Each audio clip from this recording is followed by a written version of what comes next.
morning, everyone. Almost good afternoon. Thank you so much for being with us. And we are moving the program right along. I'm sure you can get that feeling, which is a good thing. And food is coming shortly. But we are so pleased to have with us Governor Dannel Malloy of Connecticut this morning, on this rainy morning in New York. Thanks so much for being here with us. Great to be here. Now, Governor Malloy has a dream, and that is he's working very hard at making that dream come true. It is a 30-year, $100 billion transportation plan, and it encompasses planes, trains, and automobiles. And you say, Governor, that the state has been operating a patchwork system to solve transportation crises without a long-range vision. Certainly, Connecticut's transportation infrastructure issues are not Connecticut's alone. America's bridges and byways have not been able to keep up with growing population. Many of these things are in disrepair. Maybe you can begin the session by sharing with us the state of infrastructure and transportation in America. Well, I think that we have, $1.7 trillion lack of investment in transportation. That's what it would reasonably take to get caught up in the United States. I think I came to this issue in a couple of different ways, not the least of which I was a mayor in Connecticut for a long period of time in the most congested portion of the state.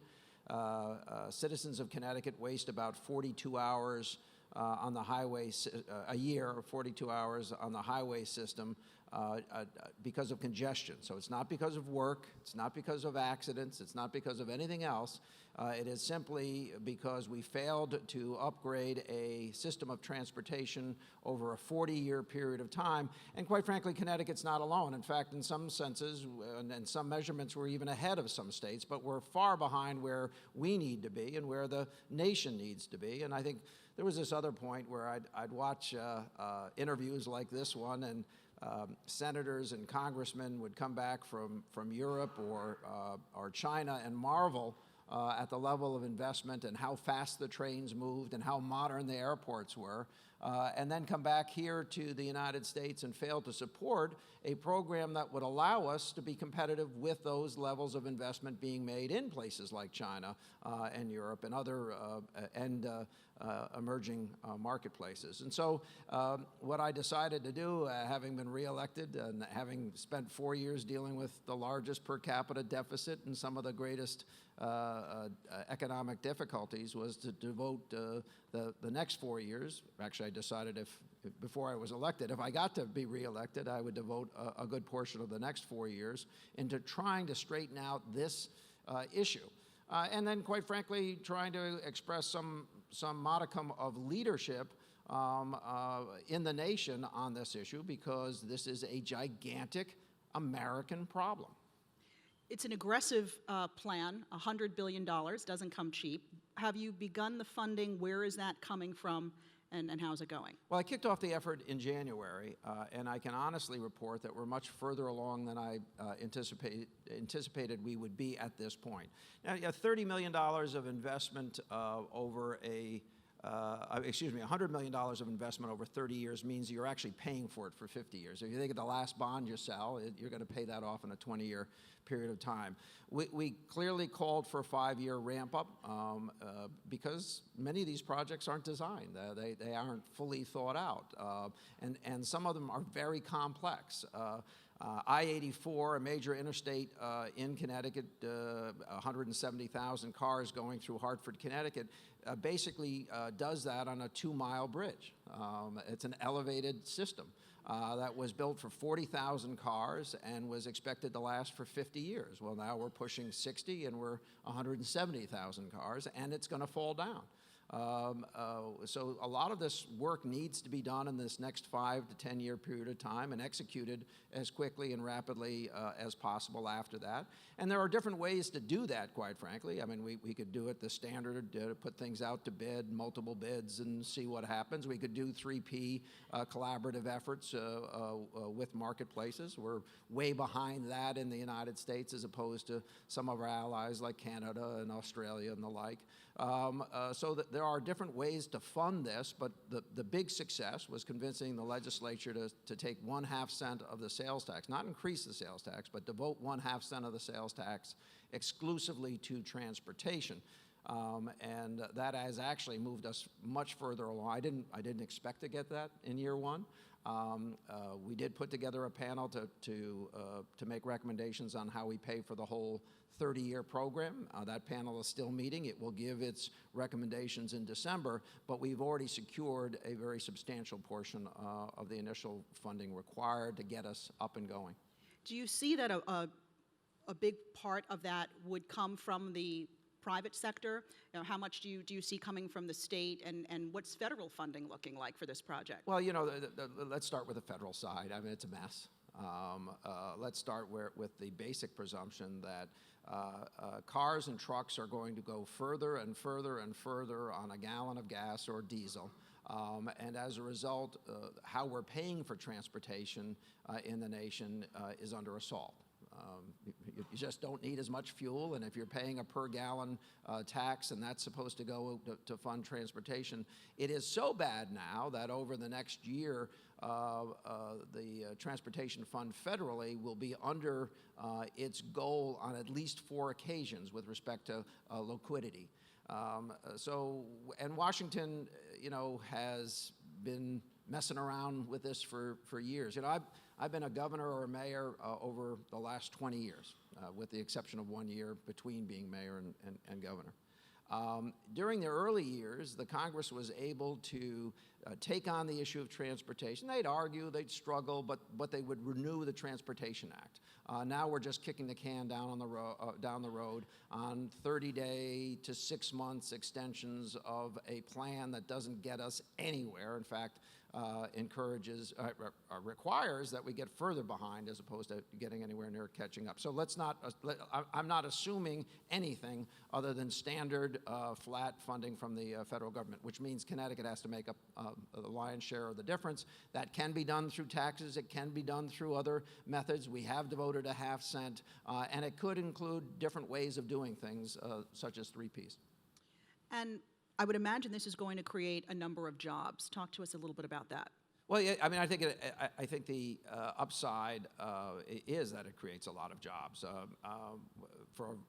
Well, you know, if you examine the economy and you look at what's happened in most post-World War II recessions, construction generally led the way out. The first time that didn't happen is since the Great Recession. And it didn't happen because we decided not to invest that way. I think it was a terrible mistake, particularly with very low interest rates on local, state, and basis. What this is a long-term plan, but we're not doing it for jobs, but obviously it has a major implication. I shouldn't say we're not doing it for jobs. What we're doing it for is jobs of the future.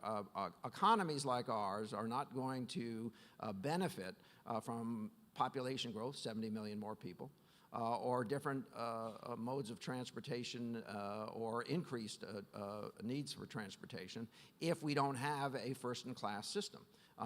And just as the United States is not going to do it. I think the juxtaposition is we're doing everything we can to connect people on the internet, to make it as easy as possible to be with one another in one way, at the same time that we're making it more impossible to be together in a real way.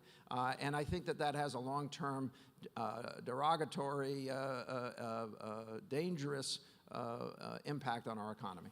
I want to share with you a couple of statistics. An overwhelming number of Americans support transportation and infrastructure improvements. 78% of Americans encourage more private investment. And 72% of voters support imposing penalties on projects that go over budget or exceed their deadline. And I think all of us, no matter what city you come from, can relate to especially the latter part. Do you think that's right, that we should, you know, keep careful watch? Too often these things go over budget, they go beyond deadline, inconveniencing people. Should there be repercussions? Well, a couple of things. If you take out the Great Recession and the slow recovery since the Great Recession, construction prices have routinely gone up somewhere between 8% and 12% per year. So every year, every 5 years, every decade that we've delayed some of the investment that we have needed to make, we've made it substantially more expensive. Americans have a tough time with infrastructure. They say they want it, but they don't want to pay for it. And quite frankly, our politics have led at least some groups of people to say, hey, you can have everything and you'll never have to pay for it, which of course doesn't happen. So we have to have an honest discussion. I think Washington should lead, but they're not. So I think that states and municipalities have to lead. Right here in New York, there are going to be somewhere between 25 and 35 million more passengers using airports in the next 20 years. We don't have the infrastructure. And I think New York has benefited from some of the catch-up infrastructure investments that were made in the last 20 years, but not nearly what needs to be made to move even its current residents around, and we're going to grow the population in the area very dramatically. So I think we've got to get this thing moving, and I think what I'm in essence saying is that states need to play a major role. They need to have a discussion with their citizenry. They need to say that to do X, Y, and Z, to be who we need to be, want to be, or desire to be, is going to cost an amount of money.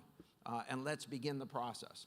I think if states and governors take that leadership position, then eventually Washington has to have a reasonable discussion about this issue. Do you see your infrastructure program in Connecticut becoming a blueprint for other states, and how so? Well, I know my Commissioner of Transportation is a lot happier than other commissioners of transportation or secretaries in other states, because at least we're having that honest conversation, and we began appropriating money for this program on the bond agenda this last July.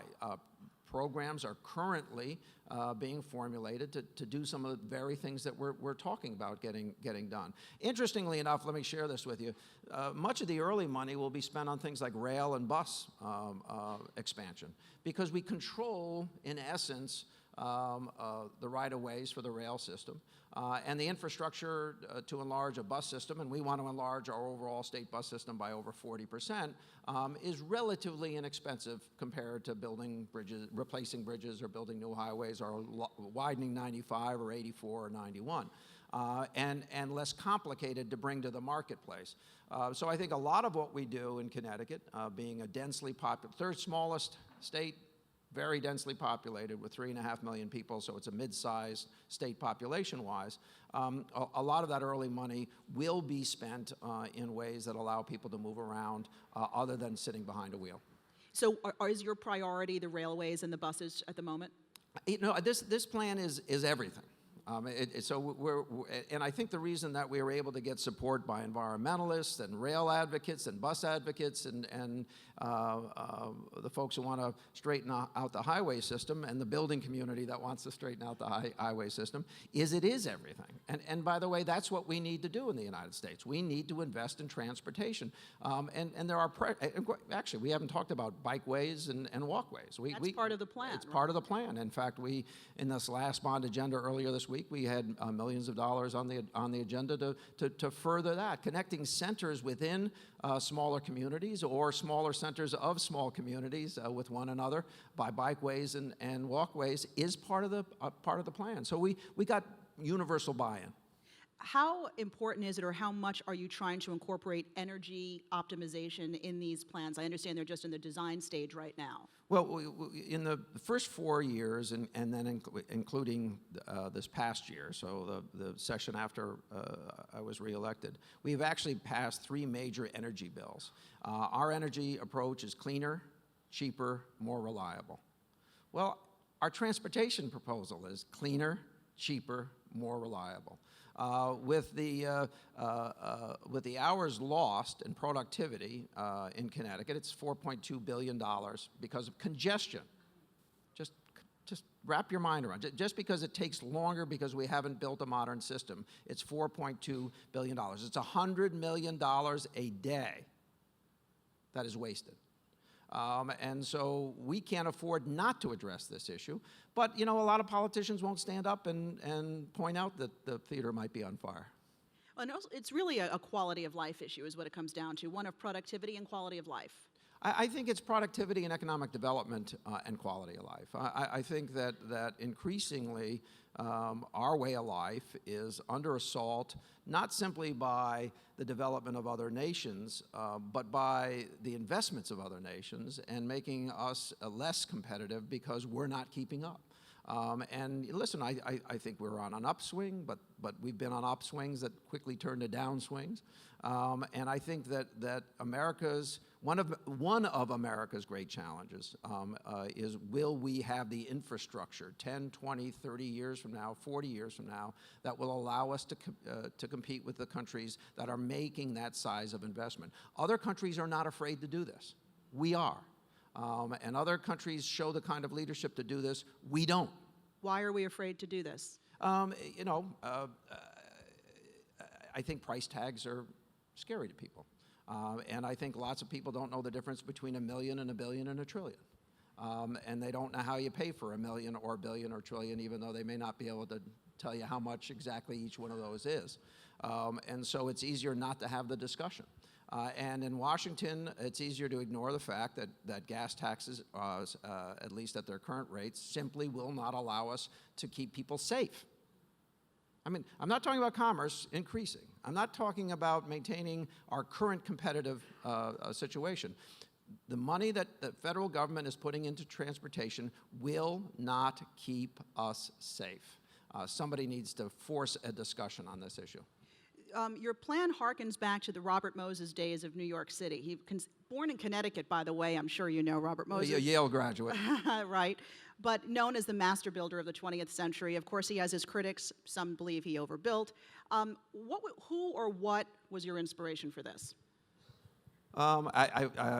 Listen, I've read the book about Robert Moses twice, and New York would not be New York without the successes and the failures of Robert Moses. That's the reality. But we would not be New York. We would not be the tri-state area but for the early investments made in a timely and inexpensive way that he made. So if states are to replicate all of the good things, I think that's a great model.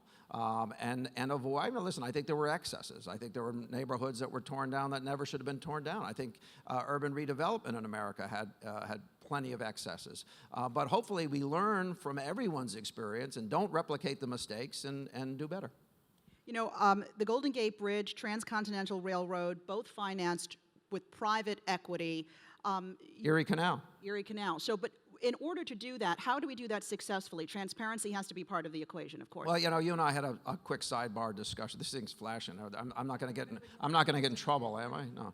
All right. So on the 3P side, you and I had a sidebar discussion before we came out here. I think that you know, there are models where it's very successful.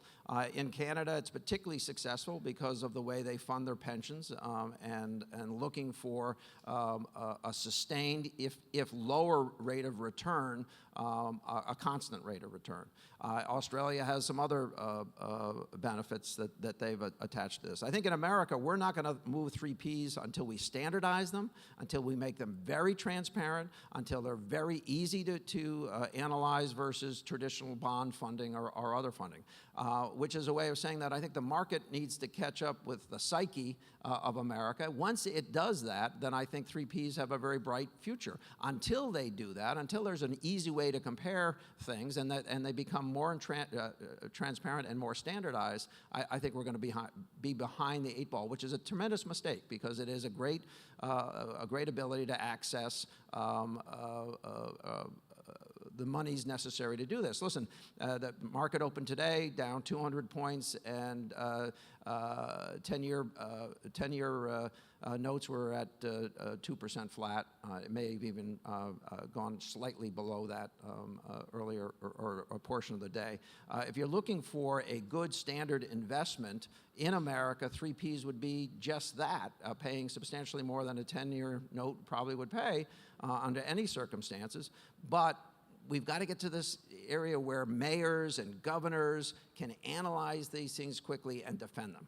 definitely a viable investment, hopefully, in the future for many. And we want to thank you so much, Governor Malloy, for your time today. This is a discussion that will continue. We're going to be watching your plan and its progress and hopefully be able to use it as a template for other states. Well, as I said, we've already made a lot more progress than I was looking to pay for the first 2 years. What we've already done pays for the first 8, maybe as much as 10. So this can be done, but you have to put your plan together. I think you have to be forthright. You have to tell people and answer their questions. And then, quite frankly, the people of Connecticut want a better transportation system. They just didn't know how to get it. And continue the conversation across the country. Thank you so much, Governor. Thank you all for joining us today.